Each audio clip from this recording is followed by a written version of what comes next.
تو یہ best of the people, جو بیسٹ جنریشن گزری ہے اس دنیا میں، ان لوگوں کے لیے یہ دشمن تھے. اور یہ ہو ہی نہیں سکتا کہ آپ ہر ایک کو راضی کر لیں. حضرت علی رضی اللہ تعالیٰ عنہ کا فرمان ہے کہ جو انسان جس سے سب راضی ہیں نا اگر، تو سمجھو وہ منافق. ایسا ہو ہی نہیں سکتا کہ وہ سب بندے ایک انسان سے راضی ہو جائیں. لیکن اللہ تعالیٰ ایک دعا بتاتے ہیں کہ وہ آپ کو پروٹیکشن دے گی آپ کے دشمنوں سے، ان لوگوں سے جو آپ سے حسد رکھتے ہیں، جو آپ سے کینہ رکھتے ہیں، جو آپ کا نقصان پہنچانا چاہتے ہیں، اور جو آپ کو دنیا میں کامیاب نہیں دیکھنا چاہتے، نہ ہی آخرت میں کامیاب دیکھنا چاہتے ہیں. یہ وہ لوگ ہیں جو جن میں جن شیاطین بھی ہیں اور انسان شیاطین بھی ہیں. الفاظ کیا ہیں؟ آپ لوگوں نے ہزاروں بار بلکہ یہ الفاظ سنے. قرآن کی 4 الفاظ پہ محیط یہ دعا، اور وہ دعا جو حضرت ابراہیم علیہ السلام نے آخری بار پڑھی جب وہ آگ میں جا رہے تھے، حسبنا اللہ و نعم الوکیل. بسم اللہ الرحمن الرحیم. اللہ رب العزت نے ہمیں 4 الفاظ قرآن کے ذریعے سکھائے ہیں اپنی حمایت. جیسے ابھی قرآن میں انہیں پڑھا گیا، اللہ تعالیٰ نے کہا کہ میں تمہارے ساتھ ہوں، میں تمہارا پیچھے کھڑا رہوں گا اگر تم یہ 4 الفاظ پہ یقین رکھتے ہو. میرے بھائیوں، آپ کو دنیا میں ہر کوئی پسند نہیں کر سکتا، یا آپ ہر ایک کو پسند نہیں کر سکتے. اسی طرح ہر کوئی آپ سے محبت نہیں کرے گا. آپ کے دشمن بھی ہوں گے اور آپ کو مشکلات بھی فیس کرنی پڑیں گی. یہ ان لوگوں کے ساتھ وہ جو بہترین لوگ تھے، انبیاء علیہ السلام، ان کے دشمن تھے. ڈس لائکنس تو بات علیحدہ ہے، بلکہ الٹا دشمنیاں تھیں. آپ دیکھ لیں سیدنا ابراہیم علیہ السلام کے دشمن کتنے تھے. حضور صلی اللہ علیہ وسلم کو قتل تک کرنے کا نعوذ باللہ نے ارادہ بنا لیا تھا. تو ان کو تو بہت زیادہ لائف تھریٹس تھیں. اور اس کے بعد صحابہ اکرام کے کتنے دشمن تھے. تو یہ بیسٹ آف دا پیپل، جو بیسٹ جنریشن گزری ہے اس دنیا میں، ان لوگوں کے لیے یہ دشمن تھے. اور یہ ہو ہی نہیں سکتا کہ آپ ہر ایک کو راضی کر لیں. حضرت علی رضی اللہ تعالیٰ عنہ کا فرمان ہے کہ جو انسان جس سے سب راضی ہیں نا اگر، تو سمجھو وہ منافق. ایسا ہو ہی نہیں سکتا کہ وہ سب بندے ایک انسان سے راضی ہو جائیں. لیکن اللہ تعالیٰ ایک دعا بتاتے ہیں کہ وہ آپ کو پروٹیکشن دے گی آپ کے دشمنوں سے، ان لوگوں سے جو آپ سے حسد رکھتے ہیں، جو آپ سے کینہ رکھتے ہیں، جو آپ کا نقصان پہنچانا چاہتے ہیں، اور جو آپ کو دنیا میں کامیاب نہیں دیکھنا چاہتے، نہ ہی آخرت میں کامیاب دیکھنا چاہتے ہیں. یہ وہ لوگ ہیں جو جن میں جن شیاطین بھی ہیں اور انسان شیاطین بھی ہیں. الفاظ کیا ہیں؟ آپ لوگوں نے ہزاروں بار بلکہ یہ الفاظ سنے. قرآن کی 4 الفاظ پہ محیط یہ دعا، اور وہ دعا جو حضرت ابراہیم علیہ السلام نے آخری بار پڑھی جب وہ آگ میں جا رہے تھے، حسبنا اللہ و نعم الوکیل. 4 الفاظ بنتے ہیں، 4 ورڈز ہیں. حسبنا اللہ و نعم الوکیل، یعنی کہ میرے لیے اللہ ہی کافی ہے.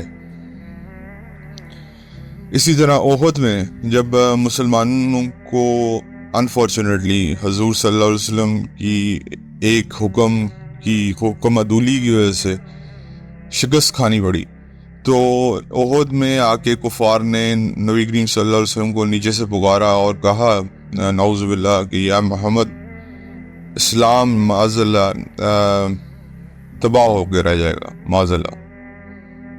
تو اس وقت اللہ تعالیٰ نے ایک آیت اتاری، اور سورہ ال عمران کی ایک آیت ہے کہ جس میں اللہ تعالیٰ نے کہا کہ جب ان کو، جس کا مفہوم ہے کہ جب ان کو دھمکایا گیا کہ اسلام معاذ اللہ ختم ہو جائے گا، ایکسٹنٹ ہو جائے گا، یار کمپلیٹلی جو ہے وہ تباہ و برباد معاذ اللہ ہو جائے گا، تو ان کے دلوں میں اللہ تعالیٰ نے ان کے ایمان بڑھا دیا.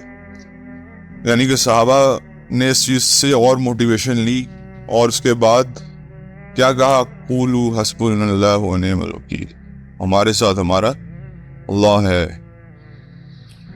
تو بات یہ ہے کہ اللہ رب العزت نے احد واز دا ڈے، آپ کو پتا ہے کہ one of the black days جس میں انہوں نے کفار نے مسلمانوں کو بہت نقصان پہنچایا. اس وقت حضرت ابراہیم علیہ السلام آگ میں جا رہے ہیں، اسباب کیا ہیں کہ جلنا ہے آگے جا کے، لیکن اللہ نے اس دعا سے اس آگ کو کیا کر دیا، گلزار بنا دیا، رسیاں جل گئیں، سب کچھ جل گیا، لیکن ابراہیم علیہ السلام سلامت کے سلامت رہے. تو یہ اللہ کا معجزہ تھا. اس کے بعد نبی کریم صلی اللہ علیہ وسلم ایک دفعہ جو ہے نا ان کا ہی واز فیلنگ ڈسکمفرٹیبل، مطلب انکمفرٹیبل تھے کسی چیز کو لے کے. تو صحابہ نے ان کی انکمفرٹ کو جو ہے نا وہ پہچان لیا کہ یہ حضور کمفرٹیبل نہیں ہے. ان کا یا رسول اللہ آپ کمفرٹیبل کیوں نہیں ہے؟ ان کا میں کمفرٹیبل کیسے ہو سکتا ہوں کہ جب مجھے پتا ہے کہ ایک فرشتہ جو ہے اس کے منہ میں سور ہے اور اس کو صرف آرڈر کی دیر ہے کہ وہ پھونک دے اس کو. اب یہ بات سن کے صحابہ بھی وہ ہو گئے، ڈسکمفرٹ میں چلے گئے کہ اگر اللہ کے نبی ڈسکمفرٹ میں تو ہم کیسے کمفرٹ میں رہ سکتے ہیں.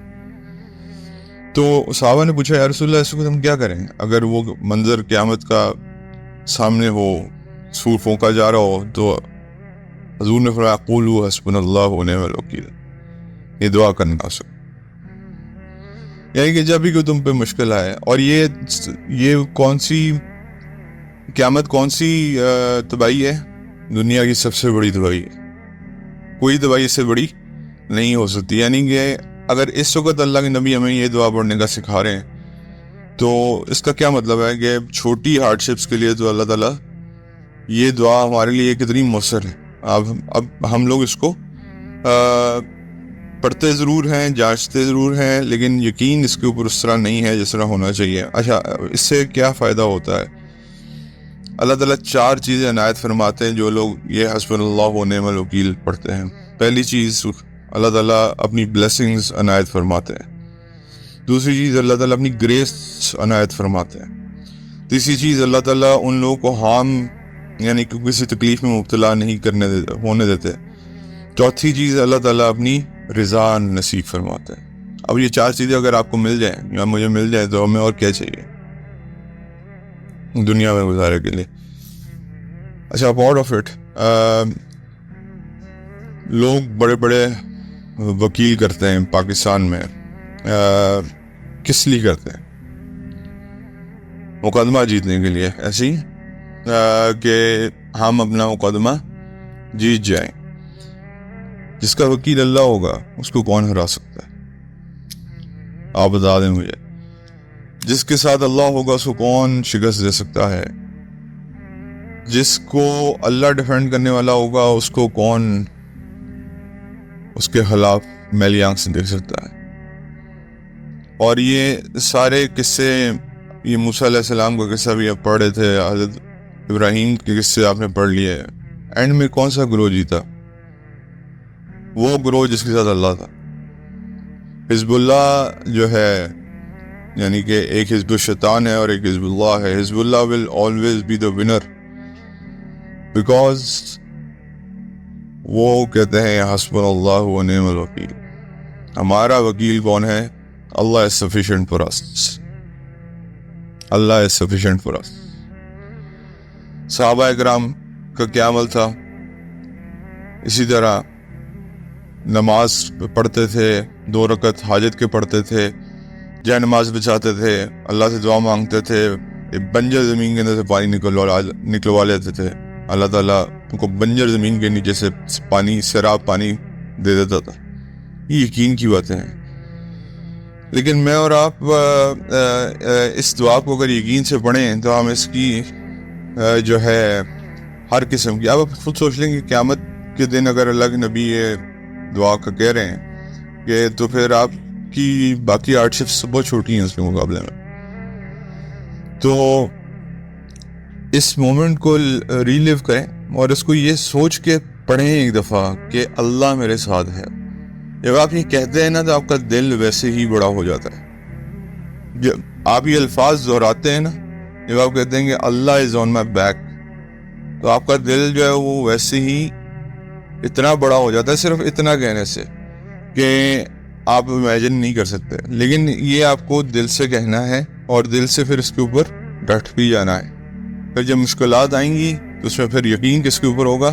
اللہ کی ذات کے اوپر، کہ یار میرے لیے اللہ کافی ہے، مجھے نہیں چاہیے۔ اب اللہ کے لیے جبرائیل علیہ السلام آئے تھے نا ابراہیم علیہ السلام کو بچانے کے لیے، نہیں لی مدد انہوں نے، حالانکہ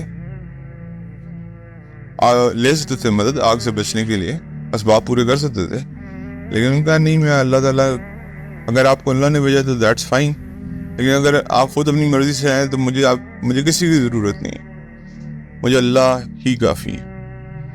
پھر اللہ ہی کافی ہیں تو پھر اللہ نے آگے جب کہا کہ اسماعیل کو ذبح کرو تو اللہ ہی کافی تھے، تو اسماعیل پہ جب چھری رکھی تو وہ اللہ تعالیٰ نے وہاں سے اس کو ریپلیس کر کے شیپ میں تبدیل کر دیا۔ پھر جب حاجرہ علیہ السلام اور اسماعیل علیہ السلام کو وادیوں میں چھوڑنا تھا، توکل کس پہ تھا؟ اللہ کی ذات کے اوپر توکل تھا۔ اس لیے میرے بھائیوں، اپنا وکیل اللہ کو بنائیں۔ اللہ تعالیٰ، یہ وہ دعا ہے جس سے جو مومن اگر اس کو دل سے پڑھے نا، پہاڑ ہل جاتے ہیں۔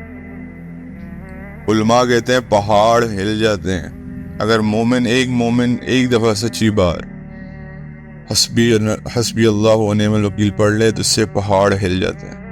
اتنی طاقتور دعا ہے جو میری اور آپ کی زندگیوں میں شامل نہیں ہے، تو اس کو اپنی زندگیوں میں اور اپنی ڈیلی روٹین میں ذکر بھی بنائیں، اور اس پہ عمل کی توفیق بھی اللہ میں دے، اور اس پہ یقین کی توفیق بھی اللہ میں دے۔ اور کیونکہ دیکھیں بات یہی ہے، کل بات ہو رہی تھی کہ حضور صلی اللہ علیہ وسلم نے انٹیلیجنٹ عقل مند آدمی کی نشانی کیا بتائی ہے؟ کہ جو موت سے پہلے موت کی تیاری کر لے۔ تو موت کی تیاری میں کیا داخل ہے؟ اللہ پہ یقین، نبی کریم صلی اللہ علیہ وسلم کی ذات اقدس پہ، آخری نبی ہونے پہ یقین، یہ ساری چیزیں، ان چیزوں موت کی تیاری کا حصہ ہے۔ میں نے کوئی بھی کام کروانا ہے تو میں اللہ کے ذریعے کرواؤں۔ اسرار احمد صاحب رحمہ اللہ فرمایا کرتے تھے، ڈاکٹر صاحب، کہ پہلی بار تم کسی بندے کو کوئی کام کہہ دو اسباب کی مد میں تو جائز ہے، دوسری بار اس کو یاد دہانی کی نیت سے کہو، تیسری بار مت کہو، وہ شرک میں چلا جائے گا، کیونکہ پھر تمہارا یقین بیٹھتا جائے گا کہ یہ کام اسی بندے نے کرنا ہے میرا۔ پہلی بار تو آپ نے اسباب کے اس زمرے میں کہا، دوسری بار آپ نے یہ صرف کیا کرایا؟ ریمائنڈ کرایا، یار آپ شاید بندہ بھول گیا ہو، لیکن اس کے بعد بھی اس کو نہیں یاد، don't say it third time. اب یہ ایک ورژن ہے، یہ کوئی حدیث نہیں ہے، یہ کوئی قرآن کی بات نہیں۔ میں آپ کو ایک ڈاکٹر اسرار صاحب کی بڑی محنت ہے قرآن کے پیچھے، انہوں نے جب اپنی پوری زندگی دے دی، تو کچھ تو سوچ کے بات کی ہوگی انہوں نے۔ تو اللہ تعالیٰ سے دعا ہے، اللہ تعالیٰ ہمیں اس دعا کی اصل تک پہنچنے کی توفیق عطا فرمائے، اور ہر جگہ اپنے ساتھ اپنے اللہ کو رکھیں۔ اور جب اللہ آپ کے ساتھ ہیں تو میرے بھائی، پوری دنیا بھی آپ کے خلاف ہو جائے، آپ کا کوئی بال بھی بگاڑ نہیں کر سکتا۔ اور اللہ ساتھ نہیں ہے، پوری دنیا ساتھ ہے، تو آپ کسی چیز میں کامیاب نہیں ہو سکتے۔ اللہ کے نبی نے، کل بات ہو رہی تھی جیسے شرک میں توحید کا جھنڈا کھڑا کیا، اکیلے تھے، ساری دنیا دشمن تھی۔ پہلا پتھر کس نے مارا تھا؟ اپنے سگے چچا نے، لیکن اللہ ساتھ تھے۔ تو اللہ جب ساتھ تھے تو پھر اس کے بعد کیا ہوا کہ اللہ تعالیٰ نے اس دین کو مکمل کیا، اور آج 2 ارب مسلمان ہیں، جیسے ویسے بھی ہیں، اللہ تعالیٰ نے ایمان بخش دیا ان کو۔ تو ایک انسان کی محنت سے 2 ارب مسلمان بن جاتے ہیں۔ لیکن بات یہ ہے کہ محنت میں اخلاص اور اللہ پہ توکل ہونا چاہیے، یہی اصل چیز کا حاصل ہے۔ اللہ تعالیٰ ہمیں حسبنا اللہ و نعم الوکیل پہ ہمارا یقین بٹھا دے، اور اس دعا کے سہارے سے اللہ تعالیٰ ہمیں ہر کام کرنے کی توفیق عطا فرما دے۔ انسانوں کی طرف دیکھنا ہماری نظریں انسانوں پہ نہ جائیں، ہماری نظریں جو ہیں وہ صرف اور صرف اللہ کی ذات کی طرف ہوں۔ اسباب پورے کر لیں آپ، لیکن آنکھیں اوپر ہی رہیں کہ یار کام میرا اس نے ہی کرنا. پیناڈول آپ کے سر کا درد ٹھیک نہیں کرے گی جب تک اللہ کا حکم نہیں آئے گا. پانی پیاس نہیں بجھائے گا جب تک اللہ کا حکم نہیں آئے گا. حضرت ابراہیم کی یہی مثال ہے. آگ کیا کرتی ہے؟ آگ جلاتی ہے اللہ کے حکم سے. اس آگ کو کس نے حکم دیا تھا کہ نہیں جلانا؟ آگ. اور وہ ایسی آگ تھی کہ اگر ہاف اے مائل وہاں سے کوئی غریب پرندہ گزر جاتا تھا تو جل کے راکھ ہو جاتا. ایسی خوفناک آگ جس میں پھینکا جا رہا ہے, اور پھینکا بھی کس ذریعے سے جا رہا ہے؟ وہ ایک گلیل کے ذریعے سے حضرت ابراہیم کو پھینکا گیا. اتنی خوفناک آگ, اس کو غریب جانے کو تیار نہیں. لیکن ایسی آگ میں جاتے ہوئے بھی ان کا یقین دیکھیے کہ وہ کیا اللہ کے اوپر یقین رکھتے ہیں. اللہ تعالیٰ ہمیں اس پہ عمل کی توفیق عطا فرمائے. جزاک اللہ خیر.